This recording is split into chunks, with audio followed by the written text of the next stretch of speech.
Ang ekonomiya ng Egypt ay patuloy na umaangat na pinasasalamatan sa pag-unlad ng sektor ng turismo, agrikultura at konstruksyon. Subalit, may mga hamon pa rin na tulad ng kahirapan at unemployment. Noong sinaunang panahon, ang ekonomiya ng Egypt ay nakasalalay sa agrikultura, partikular sa pagsasaka ng trigo at pag-aani ng iba't ibang uri ng prutas at gulay. Ang pagmimina, kalakalan at konstruksyon ng infrastruktura tulad ng piramide ay nagbibigay ng ambag sa kanilang ekonomiya.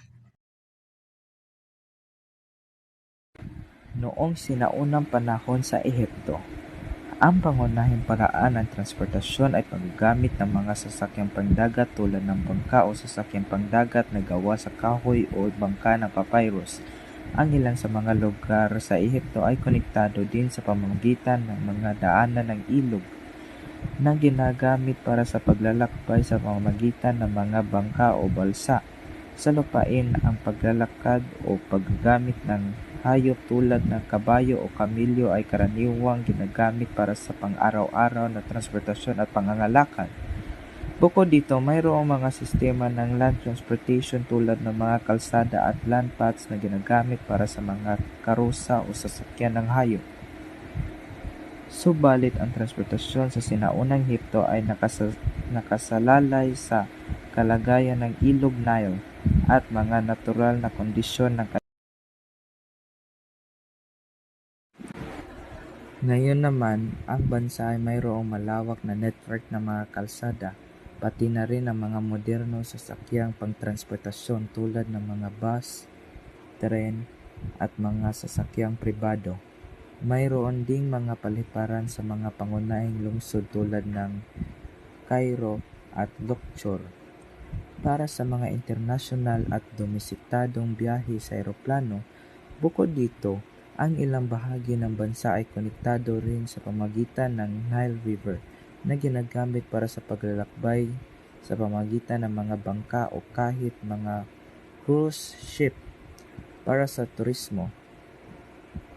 Ang modernong transportasyon sa Ehipto ay nagbibigay ng mas mabilis at mas komportableng paraan ng paglalakbay para sa mga mamamayan at mga bisita ng bansa.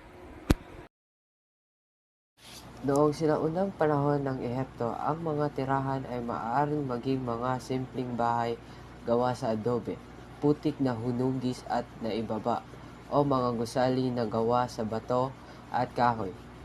Ang mga tahanan ay karaniwang binubuo ng mga silong o dingding na gawa sa putik o bato at bubong na gawa sa kahoy, dahon o kahit na sa mga dayami. Ang mga porma ng tirahan ay maaaring mga ibaba depende sa sosyal na estado at kalagayan ng tao, mula sa simpleng bahay ng mga manggagawa hanggang sa mga malaking istrukturas ng mga pinuno at mga mayaman. Ang tirahan ng Egypt ngayon. Sa kasalukuyan, ang mga tirahan sa Egypt ay nagbago at naging mas moderno kumpara sa sinaunang panahon. Ang mga tao sa Egypt ngayon ay maaaring manirahan sa mga modernong bahay at apartment o mga kondominyo na gawa sa semento, bakal at iba pang modernong materyales. Ang mga urbanong lugar tulad ng Cairo, Alexandria at iba pang malaking lungsod ay puno ng high-rise building at mga residential complexes. Marami ring mga tahanan sa mga rural na lugar ang matatagpuan malapit sa Ilog Nile sapagkat ang ilog na ito ang pangunahing pinakakukunan ng tubig at pangangalakal.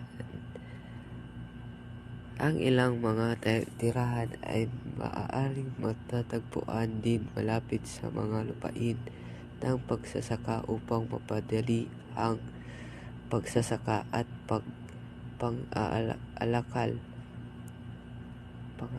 Subalit ang mga lungsod tulad ng Thebes, kasalukuyang Luxor at Memphis ay May mas komplikadong istruktura ng mga tahanan at gusali, kung saan ang mga tutok na klase ng lipunan ay maaaring matagpuan sa mga malaking mansyon o palasyo.